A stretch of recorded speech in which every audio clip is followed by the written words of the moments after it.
Amigas y amigos, amigos y amigas, segunda carrera de la temporada 2025 de Fórmula 1, Gran Premio de China. Llega el momento de hacer la guía de lo que nos vamos a encontrar este fin de semana y donde tenemos la inteligencia artificial actualizada para que nos diga quién va a ser el ganador en el circuito internacional de Shanghái en este Gran Premio de China. Nombre oficial: Heineken GP Chinese Grand Prix F1 2025, Gran Premio que se disputa en el circuito internacional de Shanghái, un lugar en el que Lewis Hamilton es el hombre que ha conseguido más poles. 6 en total, por delante de las 4 de Vettel, las 2 de Fernando Alonso y Nico Rosberg, una para Barrichello, Valtteri Bottas, Max Verstappen. Y en cuanto a victorias, Lewis Hamilton, el mayor ganador de este Gran Premio con 6, Alonso y Rosberg con 2, Barrichello, Schumacher, Raikkonen, Vettel, Button, Ricciardo y Verstappen se reparten todos cada una de ellas. Este es el circuito, este es el estadio, este es la arena en la que vamos a luchar este fin de semana. El circuito internacional de Shanghái, Shanghai International Circuit, para la gente que sabe inglés, un circuito de 5.451 metros de longitud, que lo veis aquí, que tiene un total de 16 curvas, 56 vueltas que se van a dar para completar un total de 305,66 kilómetros en carrera. Un circuito que se inauguró en 2004, no es de los primeros circódromos, pero este circuito entra junto con Malasia en el calendario, Malasia es 2001, entra junto con Bahrein en el calendario y mira, de hecho se mantienen todavía los dos. De las buenas creaciones, a mí me gusta este circuito de Germán Tilke, que tuvo el primer año un tiempo récord por vuelta de 1.32.238 de Michael Schumacher, y ahí se ha quedado. Ese es el récord, el de Michael, en el año 2004, y hasta entonces nadie ha sido capaz de rodar más rápido que el piloto alemán en este circuito. Un circuito que tiene varios puntos interesantes, os lo voy a señalar sobre el mapa. En primer lugar, lo estamos viendo, 2 zonas de DRS para este fin de semana. La zona 1, al final de la vuelta, la recta más larga del circuito, la frenada de la curva número 14. Este es el punto clarísimo de adelantamiento o de lío. A veces hay lío también en esta zona. Recuerdo el accidente que tuvo Lance Stroll el año pasado cuando, bueno, se le olvidó cómo frenar y entonces se llevó la parte de atrás de Daniel Ricciardo. Y segunda zona de DRS, recta de meta. La activación está justo antes de la curva 16 y la recta de meta es, como digo, esa segunda zona de activación del ala trasera móvil que te lleva a la curva 1, 2 y 3, una de las más famosas del Mundial de Fórmula 1, con esa forma de yin y yang que se va cerrando en espiral, que te permite diferentes trazadas y que sobre todo lo que crea son 2 trenes distintos en la salida, en los que, como pasó el año pasado, por ejemplo, entre Verstappen y Lando Norris, es muy fácil que te echen fuera. En general es un circuito de alta carga aerodinámica, aunque tenemos también zonas de mucha recta. Es un circuito muy completo. Hay curva rápida, toda esta zona del primer parcial, segundo sector sobre todo, estas enlazadas de las 7 y 8, diríamos que incluso la 12-13, aunque desde aquí no importa tanto la carga porque vas a tope. Hay mucha velocidad punta, esta recta entre la 13 y la 14 es muy larga, y luego tienes zonas de mucha tracción, la 9-10, la 11-12, y esta zona es súper importante porque te marca toda la velocidad con la que vas a entrar en la recta larga del circuito. Salida de la 3 también, la horquilla de la número 6, aquí incluso podrías intentar un pequeño adelantamiento. Así que, en cuanto a ver si un coche es bueno o malo, pues es bastante completo el circuito internacional de Shanghái. Curva 16, por cierto, no me quiero dejar puntos interesantes sin hablar. La última curva del circuito, la que da acceso a la recta de meta, donde el año pasado ya se puso grava en lugar de AstroTurf en esta zona, suele ser punto de track limits, y el año pasado vimos, por ejemplo, que a Norris, de forma errónea en la clasificación al sprint, le eliminaron una vuelta que luego le acabaron devolviendo. Circuito que fue reasfaltado el año pasado, que tuvo problemas el año pasado con ese reasfaltado porque le empezaba como a subir el aceite y se estaban descorchando algunos parches del circuito. No he visto todavía fotos de este año, espero que esté solucionado, pero fue uno de los puntos interesantes llegando a la previa del Gran Premio de China, y un circuito que, bueno, suele dejar buenas carreras, interesantes al menos. ¿Qué ocurrió el año pasado, por ejemplo? Pues en el año 2024, victoria de Max Verstappen, aplastante. Cuando Red Bull era Red Bull, Max, que salió en la pole, estuvo cerca de ponerse Alonso primero, no sé si lo recordáis, pero Alonso hizo una salida espectacular, pasó por fuera en la curva número 1 a Checo y se emparejó con Verstappen. Verstappen salió en la punta y, lo dicho, luego dominó durante toda la carrera, consiguió su 58ª victoria en Fórmula 1 en aquel Gran Premio de China. Fue una carrera que estuvo marcada por una degradación muy alta, hubo un par de safety cars que determinaron un poco la estrategia, aunque no, por ejemplo, la que siguió Verstappen. Los safety fueron por una avería de Valtteri Bottas, que echaron un virtual y luego vueltas después sacaron el safety, fue una tontería. Y luego el segundo safety car, en la resalida de ese safety, a Lance Stroll en la curva de la frenada de la 14, en la recta de atrás, pues se le olvidó al muchacho cómo frenar un coche de Fórmula 1 y se comió la parte de atrás de Daniel Ricciardo. Y al final, Fernando Alonso, que acabó remontando en la parte final del circuito, en la parte final de la carrera, con neumáticos medios más nuevos, para llegar a la séptima posición.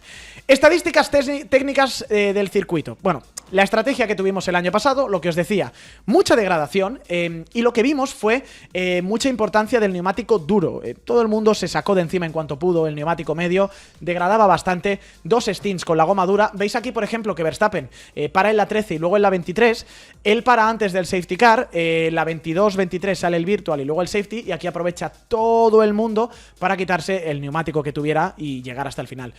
Habría llegado hasta el final Max, seguramente con el de la 13, habría tenido que hacer mucha gestión, pero el neumático que mete la 23, un poquito más fresco, pues le dio todavía más ventaja. C2, C3, C4, la goma que llevó Pirelli el año pasado a este circuito de China, que es el mismo compuesto que llevamos a este año. Estas son las estadísticas técnicas del Gran Premio de China en palabras de Pirelli. Circuito, como digo, un poco completo y en medio de todo. Tracción 3 de 5, grip del asfalto 3 de 5, ya digo, reasfaltado el año pasado, no es un asfalto demasiado bueno. Abrasión 3 de 5, me sorprende que la abrasión sea 3 de 5, sinceramente, porque en un asfalto que el año pasado se reasfaltó, yo pensaba que iba a tener un pelín más de macro rugosidad. La evolución de la pista 5 de 5, suele estar muy sucio Shanghái, por muchas cosas, hay mucha polución alrededor del circuito y yo creo que incluso se acaba también depositando en el propio asfalto, es algo que vimos el año pasado, por ejemplo, y por eso la evolución de la pista es tan crucial, porque hay mucho polvo, mucha suciedad en el circuito, no se usa tampoco demasiado durante el año y por tanto, pues se va limpiando, se va engomando mucho a medida que avanza el fin de semana de Fórmula 1. Estrés lateral, 4 sobre 5, es alto, sobre todo, ya digo, por estas curvas del segundo parcial que meten mucha fuerza en el lateral del neumático. Frenada fuerte, 4 sobre 5 también, por la frenada de la curva 14, me podrías decir incluso que la frenada de la 1, la horquilla de la 6 también. Agarre aerodinámico, 3 de 5. Hay mucha zona de curva rápida que te merece tener mucho ala, pero hay mucha zona también de velocidad punta que evidentemente lo que te premia es tener un poquitín menos de ala, y eso es a lo que juegan en la mayoría de equipos en este Gran Premio de China. Evidentemente nosotros hemos estado haciendo nuestros cálculos y hemos sacado a la inteligencia artificial a relucir. Ya sabéis que este año estamos estrenando una pequeña burbuja dentro de esta guía, dentro de esta sección, con nuestra inteligencia artificial para que nos diga cuál va a ser el orden de la parrilla en este Gran Premio de China. Pues bien, con los datos poquitos que pudimos aprender en mojado en Australia, muy poquitos que pudimos aprender en seco en Australia, sabiendo de verdad que Australia es un circuito muy extraño, semiurbano, que no te da conclusiones. Lo que teníamos del año pasado, los datos que teníamos de los test de pretemporada también, lo hemos metido todo en la coctelera y lo que hemos hecho es, como siempre, puntuar a los equipos en 4 áreas distintas: velocidad punta, curva lenta, curva rápida y desgaste de neumático. El circuito de Shanghái, según nuestra inteligencia artificial, es un 4 en velocidad punta, 4 en curva lenta, 4 en curva rápida, 3 en desgaste, 5 lo máximo, 1 lo mínimo.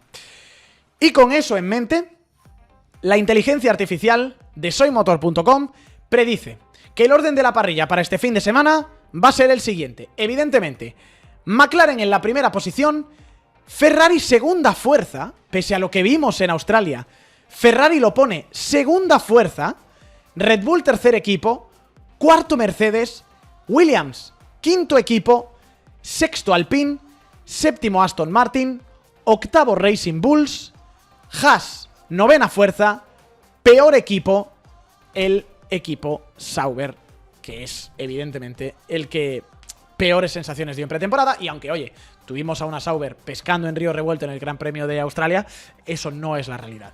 Esto es lo que dice nuestro cálculo. Evidentemente, esto es con los datos encima de la mesa, todavía queda aprender muchísimo más. Lo que tenemos es lo poquito que podemos interpretar de Australia, pero este es el modelo, esto es lo que nos dice nuestra inteligencia artificial, que va a ser el orden de fuerzas de esta parrilla para el Gran Premio de China. Todo mediante la meteorología, evidentemente, dependiendo de lo que pase el domingo, pues tendremos una parrilla más o menos mezclada. Sonríen los niños, no literalmente, no hay lluvia. Yo incluso también, os digo la verdad, me apetece ver una carrera normal para entender un poco cómo está la parrilla. No hay lluvia en el circuito, como digo, durante este fin de semana. La previsión para el domingo es 0%, 10% más o menos a la hora de la carrera. Sí que va a estar nublado, la temperatura no es especialmente alta, y lo estáis viendo, 23 grados de ambiente, 13 grados la mínima. Pero no vamos a tener la lluvia. Y yo lo veo bien, lo veo bien. No puedo tener decisión sobre la meteorología, pero me gusta que no tengamos lluvia y que por lo menos tengamos unas condiciones un poquito más normales para empezar a juzgar cómo llega la parrilla y cómo llega cada uno de los equipos a este Gran Premio de China del año 2025. Vamos en orden de campeonato de constructores. Muy falseado porque solo tenemos una carrera, pero abre la lista el equipo Haas. Bueno, interesante. Interesante cómo llega Haas a un fin de semana que va a tener dos salvaguardias que no sé si le va a beneficiar o no, pero tanto Haas como el resto de equipos van a tener que atenerse, primero, a la nueva directiva técnica, que esto no lo he dicho, de los alerones traseros flexibles, es decir, desde este Gran Premio de China, se van a aplicar medidas más restrictivas en la tolerancia de flexibilidad de los alerones en las cargas, en las pruebas de flexión. Se hacen cargas, ya sabéis, a 750 Newton en parado, y cuando se aplica esa fuerza en los bordes del ala, la distancia máxima que se permitía hasta ahora era de 2 milímetros. Pues bien, se reduce en este Gran Premio de China a 0,5 milímetros, a un cuarto. Como ha pasado solo una semana desde Australia, es muy precipitado y entendemos que los equipos no pueden actuar a correprisa, se va a dar un margen de tolerancia de 0,25 milímetros. Es decir, a efectos prácticos se va a permitir una flexión o una separación de 0,75 milímetros, aún así, frente a los 2 milímetros que se permitía. Perdemos 1,25, si no 1,5 en caso de que se cumpla ese 0,5 que está restringido. Ya eso sí, para el Gran Premio de Japón. En Japón va a tener que ser eso. Y además de todo eso, tenemos sprint. Fin de semana con una sola sesión de libres, la quali al sprint, la carrera al sprint, la clasificación y luego la carrera del domingo. Es decir, menos tiempo para aprender, menos tiempo para enmendar cosas como va a necesitar, por ejemplo, el equipo Haas. Por interpretar un poquito lo que ha pasado en Australia de Haas, hay esperanza y aviso de Ayao Komatsu, vamos a decirlo así. Esteban tuvo un buen fin de semana, fue sólido el fin de semana en Australia, ¿vale? Y tienen ganas, dice Ayao Komatsu, de construir sobre esa base. Pero ojo, le pega, yo creo, no sé si estáis de acuerdo conmigo, le pega un recadito a Oliver Behrman, porque dice Ayao Komatsu: también tengo ganas de ver a Oli de verdad, después de un fin de semana de errores poco propios por su parte en Melbourne. Primera vez de Oliver Behrman en el circuito de Shanghái, y os voy a decir la verdad, me deja frío Haas. Me deja frío Haas después de lo que ha pasado en Australia. Un equipo que el año pasado estaba para sumar puntos. Un Behrman, además, que el año pasado estaba a la altura de Nico Hülkenberg. Y no creo que Esteban Ocon sea tanto mejor que Hülkenberg. Fin de semana raro. Supongo, espero, deseo que lo acaben solventando. Pero lo que dice Pachi Power en el chat, Esteban fue sólidamente penúltimo. No fue un buen ritmo el que tuvo el equipo Haas en este Gran Premio de Australia. A ver qué ocurre con las cosas en seco en el Gran Premio de China. A ver qué pasa también con Racing Bulls. Siguiente en esta lista, Hadjar se va a enfrentar a su debut, vamos a decirlo así, después del accidente que tuvo en el Gran Premio de Australia.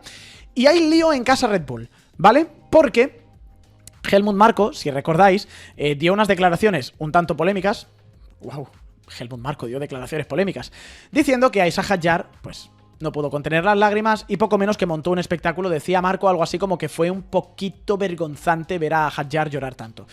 Y Christian Horner, aprovechando también una suerte de guerra interna que sigue habiendo todavía en Red Bull, pues ha aprovechado la coyuntura y le ha atizado a Helmut Marko. Y ha dicho Horner, en declaraciones que recoge en varios medios, en prensa escrita, que fue algo descorazonador verle tan afectado, hablando de Isaac Hadjar. Rindió muy bien en las prácticas y en la quali. A veces olvidamos que estos chicos son niños, realmente. Obviamente, muchas emociones hoy para él, en el momento de la carrera, pero creo que cuando mire atrás sacará un montón de cosas positivas del fin de semana. Tiene por delante muchos días brillantes. Yo soy más de la cuerda de Horner, pero yo creo que aquí también han aprovechado un poquito para atizar a Helmut Marko. Y también os digo una cosa: calmen Red Bull. Calma con los jóvenes, que ya son muchos que han quemado y no están tampoco como para tirar cohetes con lo que ha hecho Liam Lawson. No están para tirar cohetes tampoco en Alpine. Os digo la verdad, me gusta una reflexión que ha hecho Oliver Oaks, que de alguna forma no digo que se eche la culpa, pero se eche la culpa de haberle puesto demasiada presión a Doohan. ¿Por qué? porque han hablado mucho de Colapinto. Dice Oliver Oaks, hemos generado mucho ruido, siendo sinceros, no le hemos puesto en la mejor situación. Hasta ahí la compadecencia con Jack Doohan, porque luego ya viene el palo. Dice, también tenemos una responsabilidad con el equipo y con las más de 900 personas que dependen de nuestras decisiones. Y sigue Oliver Oaks, si eres bueno y puedes manejar la presión, te mereces estar en la Fórmula 1. Al final, solo hay 20 pilotos en la parrilla y todos deben rendir sin importar las circunstancias. Ha sido un palo, ha sido una defensa, ha sido un palo defensivo. No sé muy bien qué es lo que ha sido por parte de Oliver Oaks. Pero, a ver, reconocen algo que era Vox Populi, igual es demasiado desestabilizante para un Jack Doohan que ni Flavio Briatore, ni Oliver Oaks, ni nadie confíe en él y le pongan todo carantoñas y sonrisas a Colapinto, pero entiendo también que si Colapinto lo hace mejor, aquí en Fórmula 1 la cosa no va de tratar de tener simpatía por tu piloto y ahí, pobrecito, ya lo hará mejor. Tienes que rendir y tienes que rendir, sobre todo cuando hay un piloto esperando como Franco, que yo creo positivamente que lo puede hacer mejor. Ojo al siguiente que viene en la lista. Hemos hablado de Haas, hemos hablado de Racing Bulls, hemos hablado de Alpine, Ferrari. Tal y como está el campeonato de constructores, ahora mismo Ferrari es 1, 2, 3, cuarto por la cola. Creo que todos en este chat de Twitch, de YouTube, de la gente que esté viendo el VOD, estaremos de acuerdo, más allá de filias y fobias que tenga cada uno, en que no fue un debut soñado, no fue un buen debut para el equipo Ferrari. ¿O me vais a negar eso? Que luego nos llamáis a nosotros anti-Hamilton por decir que Hamilton quedó décimo y que su compañero le arrancó las pegatinas. ¿Qué es lo que pasó? Dice Leclerc después de la carrera de Australia que hay dos cosas que tienen que revisar y que mejorar. Cosa número 1, y me gusta la autocrítica, su error. El trompo que hizo Leclerc y que le costó varias posiciones. Cosa número 2, las decisiones en el muro. Perdieron una ventana de oportunidad enorme para sumar puntos con la lluvia y no se pueden permitir eso si quieren luchar por el campeonato este año. Hamilton, en el Gran Premio de Australia, pues ya lo vimos, un poco de todo. Errático, enfadado con su ingeniero, sin entenderse con él, frustrado en ocasiones, y luego con el remate de los dos trajes que le hicieron. Uno, Piastri en la curva 9 y el otro, su compañero de equipo Charles Leclerc en la curva número 1. Ha hablado Hamilton en unas declaraciones que recoge la Gacheta de los Sport sobre sus comentarios de radio y se excusa, dice Hamilton, explicando un poquito la situación que se aireó el domingo en Melbourne, que simplemente no soy piloto al que le gusta enfrentarse a numerosos comentarios mientras estoy conduciendo. Si los necesito, los pido. Pero Ricardo lo ha hecho lo mejor posible. De nuevo, han de rodarse, tienen que entenderse. Pero es cierto que no fue el mejor de los inicios para Hamilton y Ricardo Adami, para Hamilton y el equipo Ferrari, para el equipo Ferrari en general, en unas condiciones que, sí, eran muy desfavorables. Fue un caos. Pero hubo otros equipos que fueron capaces de navegar en ese caos y sacar rédito. Por ejemplo, Kick Sauber, siguiente en la lista. Quinto equipo ahora mismo clasificado en constructores. Evidentemente, esto no va a ser así durante el resto del año, pero bueno, me resulta cuanto menos significativo, sobresaliente, mencionable, que el equipo Sauber ha sacado más puntos en una carrera que durante todo el año pasado. Pero son conscientes, muy conscientes de lo rara que fue la carrera del Gran Premio de Australia, de que la lluvia les dio una ventana de oportunidad. Ellos, oye, la aprovecharon, pero no va a ser siempre así. Declaraciones de Matías Binotto en la previa de este Gran Premio para el equipo Sauber. En general, el coche necesita mejorar para luchar de forma consistente por puntos en una carrera estándar. Sabemos dónde estamos y dónde tenemos que mejorar. Aún así, lo que yo pienso siempre con los equipos pequeños cuando pasan estas cosas, mira, el coche tendrá que mejorar, es irreal. Ahora, tú dame los puntos, que 12 son mucho. Estos puntos que tiene el equipo Sauber, de verdad, que son muchos para el campeonato de constructores y realmente bueno, he dicho 12 son menos, pero son muchos los puntos que tiene Sauber en el campeonato y esto puede marcar una diferencia a final de año contra una Haas, por ejemplo, que ya arranca con el pie muy cambiado. Para terminar, el equipo Sauber, fin de semana de debut, por decirlo así también, de Gabriel Bortoleto en el Gran Premio de Shanghái. Bortoleto, del que no hemos vuelto a saber nada sobre el problema mecánico, no sabemos si fue error suyo y después colapsó la suspensión, si colapsó la suspensión y por eso él tuvo el trompo. Sea como fuere, de los pocos debutantes que lo mantuvo durante la mayor parte del fin de semana fuera del muro, acabó chocando, fue muy agresivo en un piano, pero ya solo por esa Q2 que le robó a Kimi Antonelli, merece crédito. Muy plantado, muy serio, muy sereno, muy bien Gabriel Bortoleto. Me gustó mucho la primera carrera del brasileño, que sabemos que es uno de los grandes bichos. Aston Martin, que pese a esta foto, está ahora mismo como cuarto equipo.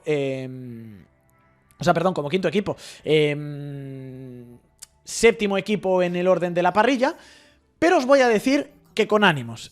Alonso, lo hemos explicado antes y lo hemos visto ya antes, achacó el accidente del Gran Premio de Australia a la grava que había en la pista, ya lo hemos visto, Fernando pasa página, nueva oportunidad en China, y la verdad es que hay motivos para estar esperanzados en China. Ojo, pongo aquí un asterisco. Esperanzados no es podio, esperanzados es no ser la cola del pelotón. Pero es cierto que Fernando en el Gran Premio de Australia es P12 en quali con un suelo dañado, habría podido entrar en Q3, y luego en carrera, antes de que empiece el caos donde pesca la gente y donde, si Fernando no se hubiera ido contra el muro, él habría sido uno de los que habría pescado, estaba décimo, estaba en los puntos. Y hay unas declaraciones que he leído de Lance Stroll que me hacen ser optimista, que me hacen confiar en Aston este año. De nuevo, ser optimista es no ser dead last, como dicen los ingleses, no ser una Sauber, pero tampoco es atacar a los podios. Había dicho Stroll en rueda de prensa después del Gran Premio que hay cosas que mejorar en el coche, pero no solamente por parte de piezas, sino que también algunas mejoras han de ser de setup. Y en el fondo a mí me parece que eso son buenas noticias, porque no significa que Aston tenga que fabricar nuevas piezas o correlacionar con el túnel. Es que hay una buena base y ahora tienen que entender el coche, tienen que hacer un experimento de setup que les funcione. Que era un poco lo que estaban trabajando durante Australia. Lo decía Stroll, en rueda de prensa. Hay un poco de trabajo en setup también, declaraciones textuales del piloto canadiense. Estuvimos experimentando aquí y allá y vimos diferencias entre los libres 3 y la clasificación. Así que era el mismo coche, esto me gusta mucho, mismo paquete, pero uno era muy competitivo y el otro menos. Así que hay un poco de investigación de setup que tenemos que seguir haciendo. Lo peor, pues que en medio de esas investigaciones y experimentos de setup que tiene que hacer Aston Martin, le va a tocar en un fin de semana el sprint, con una sola sesión de entrenamientos antes de meternos en la carrera. Y eso no mola mucho, pero también quiero mirarlo desde otra parte. Si son capaces de acertar, pues es una ventaja competitiva que el resto de equipos no se puedan poner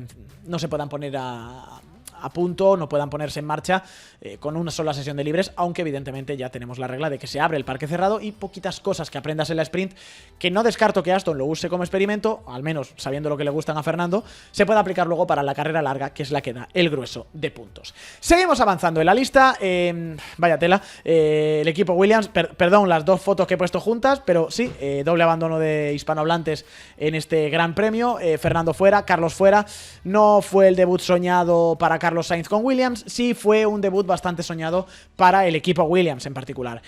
Fallo de Carlos por la falta de adaptación con el coche, pico de potencia en el modo safety car al subir marcha que le hizo trompear. Decía Carlos después de la carrera, hemos visto los datos, qué es lo que ha ocurrido exactamente y qué es lo que ha causado la situación, y decía Carlos que se quedaba un poquito más tranquilos.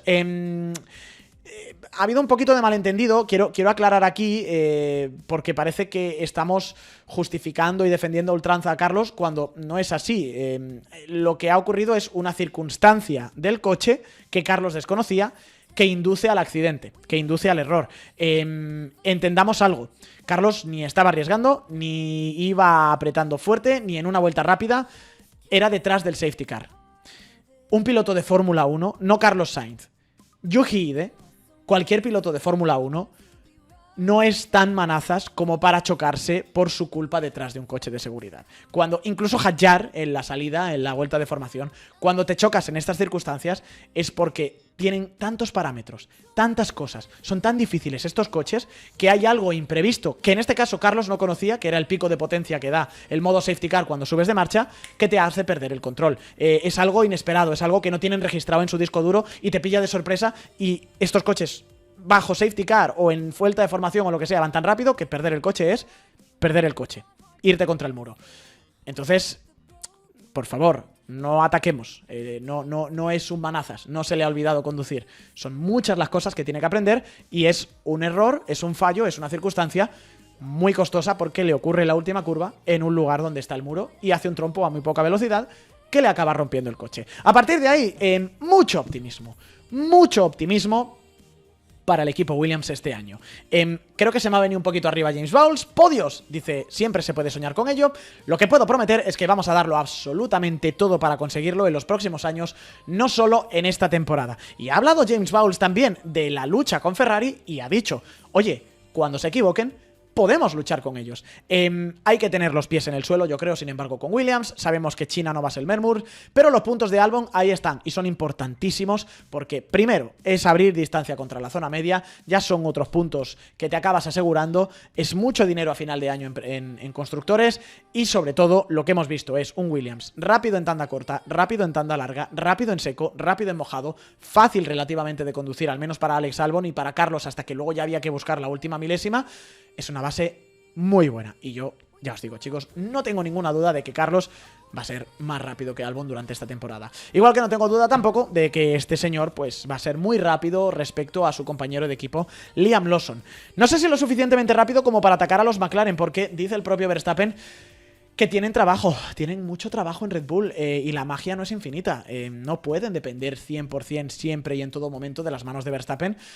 Y ahora mismo, una circunstancia de carrera en mojado, en un circuito raro, con los safety cars y con una McLaren falluta, porque estuvieron fallutos en mojado, es lo que permitió que Verstappen acabara a 0,7, me parece que fue, de Lando Norris. En condiciones normales, Max no va a estar tan cerca de McLaren. En condiciones normales esto va a ser un doblete papaya, yo creo, cada fin de semana, hasta que alguien evolucione y pueda alcanzarlos. Y lo dice el propio Verstappen. En declaraciones post-Australia del piloto neerlandés, tenemos mucho trabajo que hacer por una victoria. Si miras el primer stint, estábamos un poco lejos. Tan pronto como las ruedas empezaron a sobrecalentarse, no tuvimos la oportunidad. McLaren despegó. Aún tenemos mucho trabajo que hacer para luchar por una victoria. En ese sentido, se está haciendo la guerra de siempre y Christian Horner pues ya ha tirado de sus armas políticas y me vais a decir vosotros si esto es un ataque, porque yo creo que es un ataque. Christian Horner habla ya de lo inexplicablemente rápido que es el McLaren. Y le ha sorprendido una circunstancia en particular, que lo tenemos también además publicado en soymotor.com, y ha dicho Christian Horner que nunca había visto, hablando del McLaren, del MCL36, un coche comportarse con las ruedas como hace el McLaren, que coja temperatura rapidísimo, pero que luego no degrade. Y es verdad que es uno de los puntos fuertes. En las resalidas veíamos que Lando y Oscar se escapaban mucho, pero los neumáticos intermedios de McLaren estaban intactos en comparación con los del resto de equipos. Hay algunas fotos técnicas que os quiero enseñar el jueves con un poquito más de detenimiento en la previa del Gran Premio, en la que se ve cómo McLaren ha jugado con la forma de los canales de refrigeración del freno, llevándolo también por la llanta. No sé si tiene algo que ver, se está empezando a señalar a eso, pero lo que está claro es que el McLaren es un cochazo y ahora mismo Red Bull no tiene el monoplaza como para poder hacerles frente. Cierro sección de Red Bull terminando con Liam Lawson, que pidió perdón al equipo, pero que de alguna forma echó culpas compartidas. Declaraciones del Kiwi: estábamos en la misma página, tomamos un riesgo, compartimos una apuesta, pedí perdón por llevar al coche al muro, y sobre las mejoras ha hablado Helmut Marko y ya ha puesto un plazo. Dice que de 3 a 5 carreras, Arabia Saudí o Miami aproximadamente, van a tener un primer paquete de mejoras, saben cuál es el punto débil y dice Helmut Marko que lo están trabajando. Mercedes, pues en todo el lío que hubo en el Gran Premio, Mercedes ha pescado en río revuelto, segundo de constructores con actuaciones estelares de Antonelli y de George Russell. Y me gusta la filosofía que hay dentro de Mercedes, porque Toto Wolff no está satisfecho, no está contento, quiere más y además cree que sabe dónde encontrarlo. Palabras del jefe de equipo de Mercedes, el dueño, de hecho, dueño de una tercera parte del equipo Mercedes. Dice Wolff: el W16 no está haciendo lo suficiente por el momento, pero se puede ver que al menos es más predecible y entendemos mejor el coche. Es el punto fuerte de este Wagen 16 de Mercedes.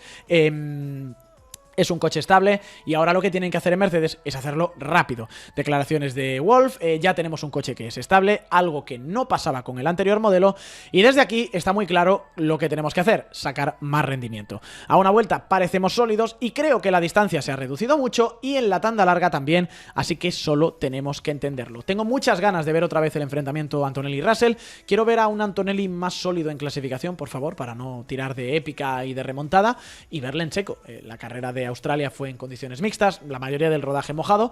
Quiero ver su ritmo en seco y cómo se compara en una tanda larga normal, en un circuito un poquito más convencional, contra George Russell. De momento el debut ha sido muy bueno, por encima de las expectativas. Quizá lo lleve al muro en algún momento, sería lo normal porque es un rookie, tiene que aprender, pero vaya, la apuesta de momento está funcionando de forma interesante para Toto Wolff, aunque todavía tampoco es lo suficiente como para parar a estos hombres. El equipo McLaren, que igual que el año pasado, arranca la temporada, o sea, igual que terminaron el año pasado, arranca la temporada como líder del campeonato de constructores. ¿Qué es lo que va a hacer McLaren en seco en China? Pues amigos, amigas, es la gran duda que yo tengo. Juegan la de los favoritos y ahora dicen que están sorprendidos por el rendimiento, pero a mí las declaraciones de McLaren si acaso me dan miedo, ciertamente, porque Andrea Stella ha dicho que con el coche, con el MCL36, se pusieron unos objetivos y la sorpresa no es haber cumplido los objetivos. La sorpresa, dice Andrea Stella, es la extensión con la que han cumplido los objetivos, que básicamente el coche es mucho mejor en lo que se habían propuesto de lo que la propia McLaren vaticinaba. Declaraciones textuales de Andrea Stella que, ya digo, meten miedo a Belcebú. Dice: de alguna forma es una sorpresa para nosotros lo competitivo que es el coche. Digamos que es una sorpresa en términos de extensión de la competitividad, no en términos de los objetivos. El coche parece haber conseguido algunos de los objetivos que nos pusimos. Ellos mantienen los pies en el suelo, o al menos eso dice Andrea Stella. Dice que Ferrari, me gusta que apunta a Ferrari como principal candidato, no habla de Mercedes, no habla de Red Bull. Dice que Ferrari creen que no está muy lejos de McLaren, así que vamos a ver que van a pasar cosas.